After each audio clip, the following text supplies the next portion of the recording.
Hello learners, this is teacher Olonya Agnes Okat. I'm a teacher of English language. Today we are going to learn English language for senior 3 and senior 4. This is education online and you're most welcome.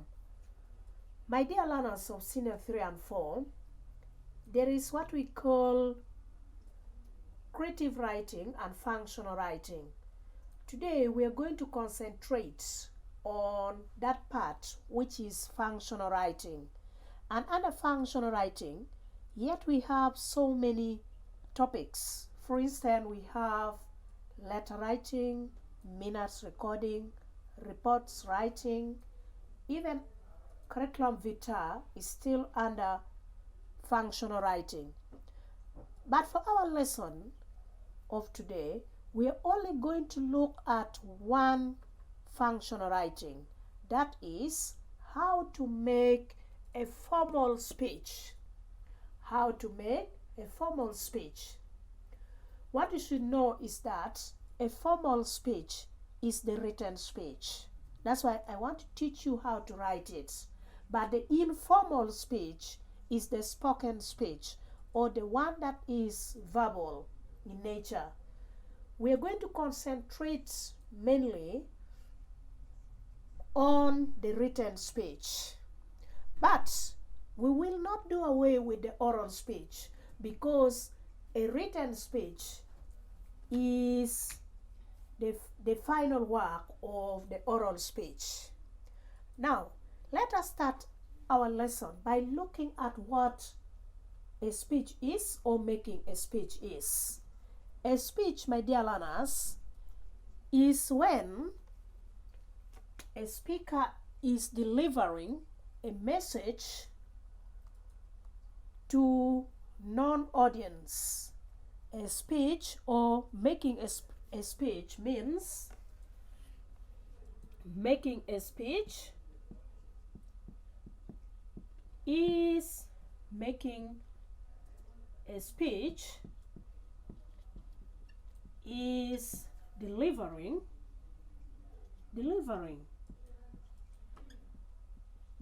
means giving out, delivering a message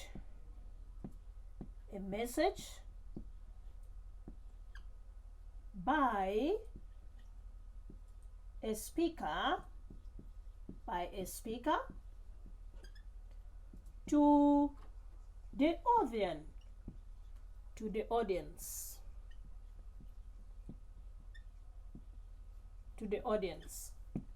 From our definition, my dear learners, I want us to highlight or underline some of the words here, and I will tell you why we have done that. Start from the words a speaker. Just underline the word speaker. Go and underline the word there. Come and underline the word audience. Now, in this case, I am trying to say a speech is always made by a speaker. If there is no speaker, then there is no speech. Still, the speaker may be there, but if there is no audience, the people to whom that person is delivering the message, then there is still no speech. That means you should also underline the word message. These three aspects must not depart from a speaker or the writer of a speech. 1, message. 2, speaker. 3, the audience. In other words, the audience are sometimes called the listeners, or the people to whom you are delivering the message. Then we have underlined the word they to make it definite. In this case, to show that the audience must be known to the speaker. We are using definite article there to modify, or in this case, to make it specific. Right. That That is what we call speech making, or what a speech is. Today let us look at some of the elements of a speech, in that case of a formal speech. Elements of a formal speech. Elements of a formal speech. Of a formal speech. Of a formal speech. Now, elements mean what are those things that we must look at when we are delivering a message or when we are speaking to our audience. One, we have what we call the format. The format of a speech. Two, we have the content. The content. Sometimes the format is called the structure. The structure. The structure of a speech. The structure, you can even call it form. Form. Then in the content, sometimes it is called the body. You can call it the body of a speech. Then the last one that we're going to look at under elements of a formal speech is the language. The language. The language. The usage of the language here, we are going to see it, and it is quite different from other functional writings. Now, let us start straight away by looking at the format. Then number 2 and 3, which is the content and the language, we will see it in the next lesson. Therefore, you can come down under this big heading and write the sub-heading as format of a formal speech. Write it down. It is only this number 1 that we're going to look at. Format. Format of a formal speech. Of a formal speech. Yes, this is what we are going to look at. My dear learners, format just means the structure. You remember when I told you here, it can sometimes be called the structure or the form of a writing or of a piece of writing. Therefore, the format of a speech is the structure. The format in this case is the structure or the form. This one is the determinant of every functional writing. If you want to know that this is a letter, you must look at the structure of that letter. Is it having the features which can qualify it to be called a letter? Like if you're looking at a speech in this way, what are those determinants, or what are those that will qualify a piece of writing to be called a speech? We are saying under this format, which is the structure, we're going to see one,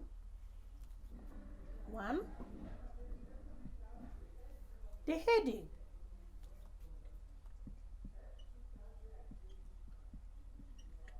You have to note here that the heading of a speech is only applicable to the formal speech. In this case, formal means the written speech. The informal is the oral speech.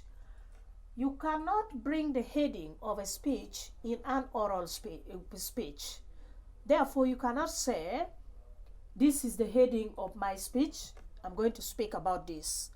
But in the written speech, you will write down something to indicate what is embedded inside the speech or in the content. For instance, it must contain the heading. It must contain the writer of that speech, the writer. Number two, it must contain the place where that occasion took place. Not only this, you should also indicate the time frame. The time frame.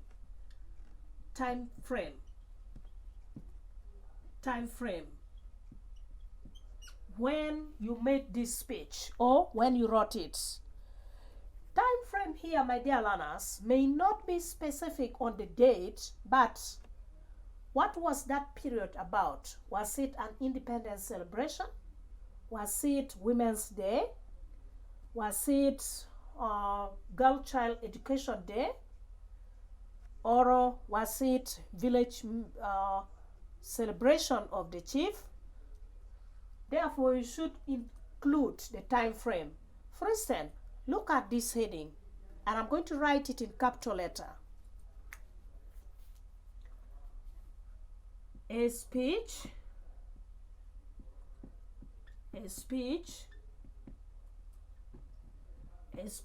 made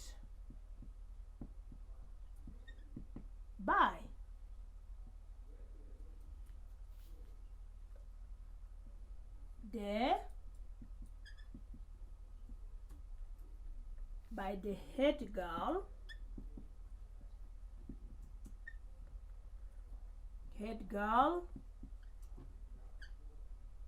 of Juba Day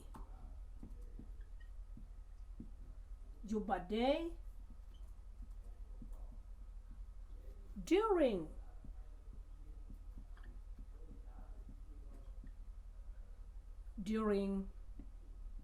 the independence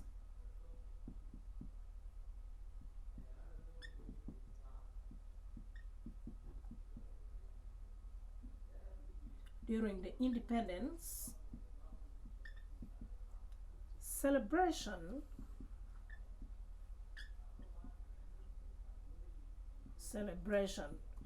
during the independence celebration of South Sudan. Now, let us see whether this heading is having all these that I talked about in the heading. For instance, the writer. Is the writer there? Yes. And who is our writer in this case? The head girl. She's the one who made the speech and she's the one writing it. Then we say there must be the place. In this case, this speech is made from Juba Day Secondary School. And the time frame here was the independence celebration of South Sudan. So you would have made a very nice heading. Then let us look at number two. What else do you write after recording or writing the heading? You should write now, your number two must be what we call protocol. And protocol is not spelled with A. It is spelled as P-R-O-T-O-C-O-L, protocol. Now, what do we call protocol in speech making? This is the order of recognizing officers or guests who are called or invited to come and attend the function. That order is always from the highest ranking officer to the lowest officer. We are saying protocol means the way of recognizing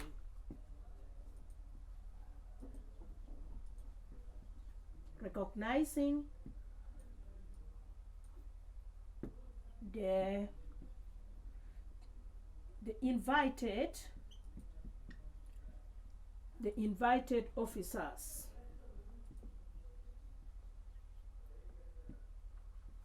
In the order of ranking,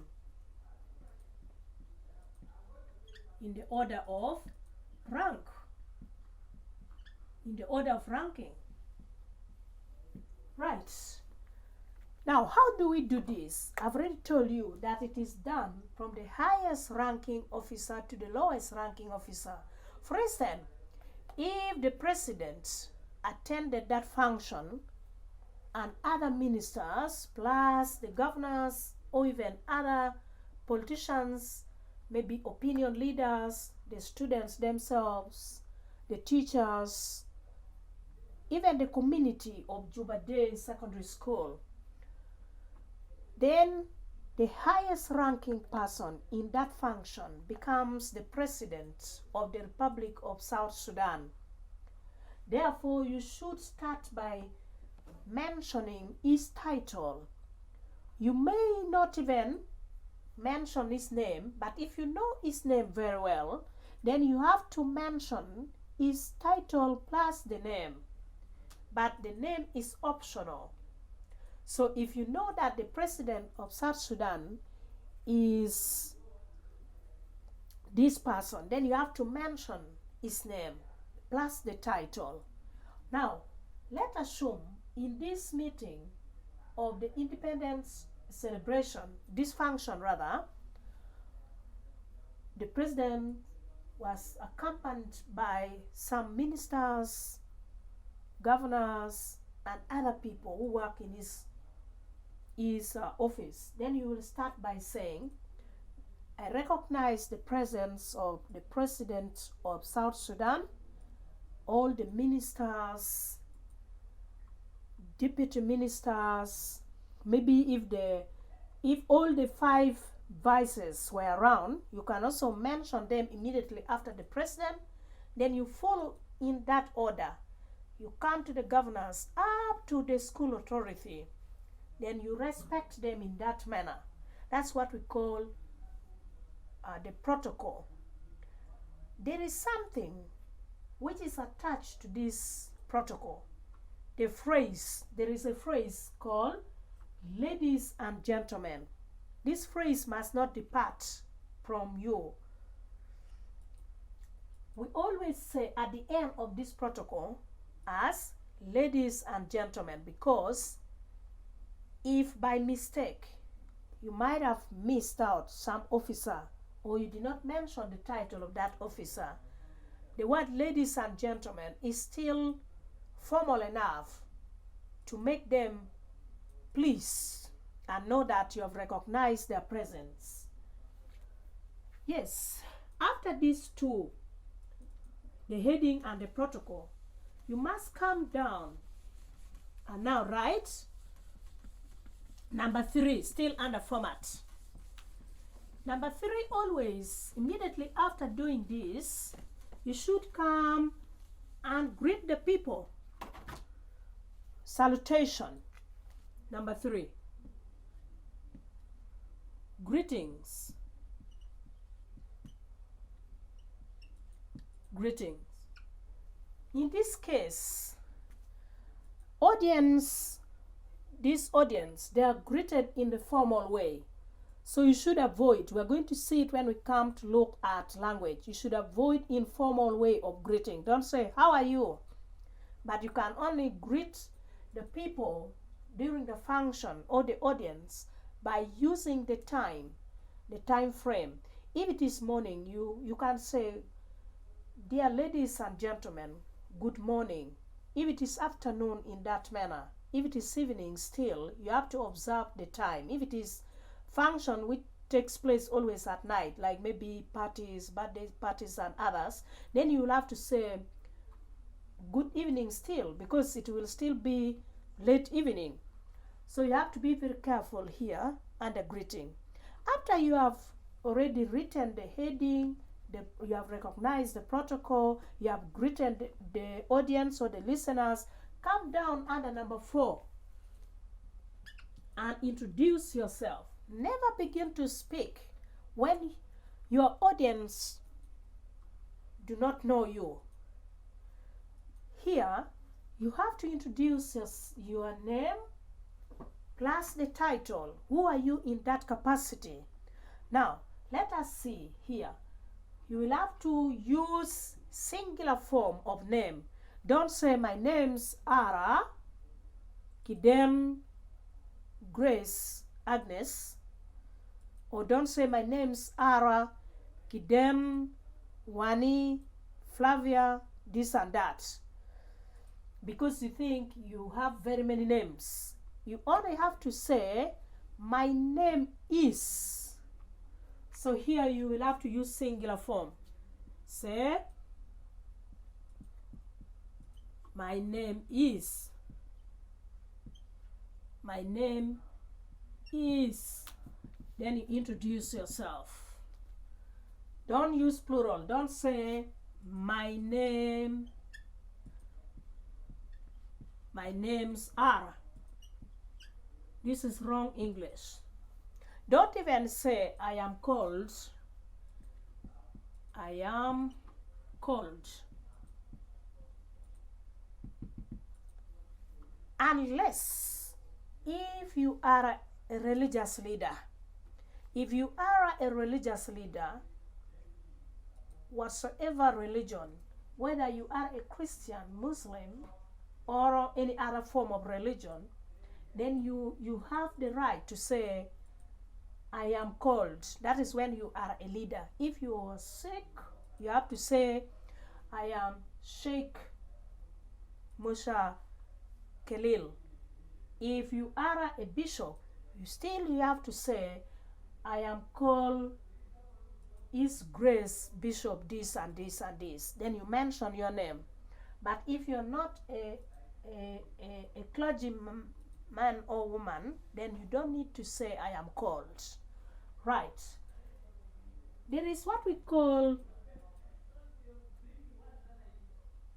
introduction of topic, which is not, this is self-introduction under number 4, but this one is introduction of topic. What are you speaking about? Or what is the whole function about? That is what you should give to your listeners or the audience. Therefore, you will come here and put under introduction of topic. Introduction of topic. Introduction of topic. For instance, in this case, this head girl of Juba Day Secondary School need to say, I am going to speak about the spirit of sacrifice that our freedom fighters rendered to us until when we got independence. And today is the independence celebration of South Sudan.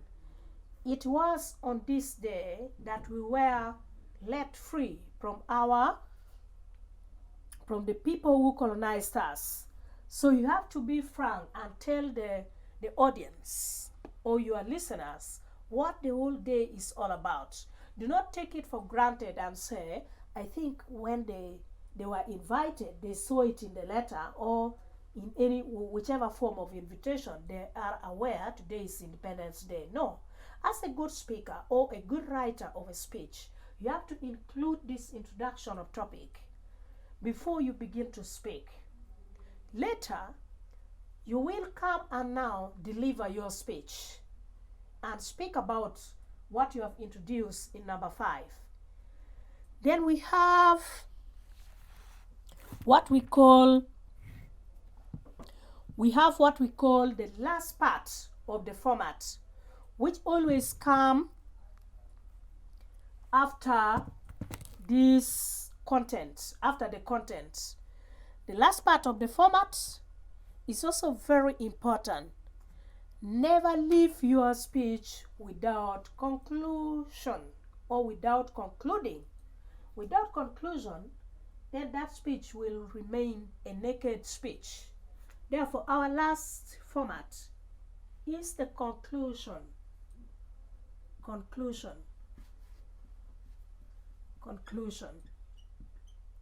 After you have already spoken all here in the content, which we are going to see later in the next lesson, you will come and conclude your speech.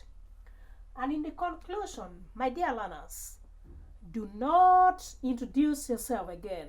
Avoid this issue of saying, I remain Kiden Wani, the head girl of this. It will be a repetition. Therefore, a speech is always concluded by using some of the followings. 1, you can use proverbs. You can use idiom.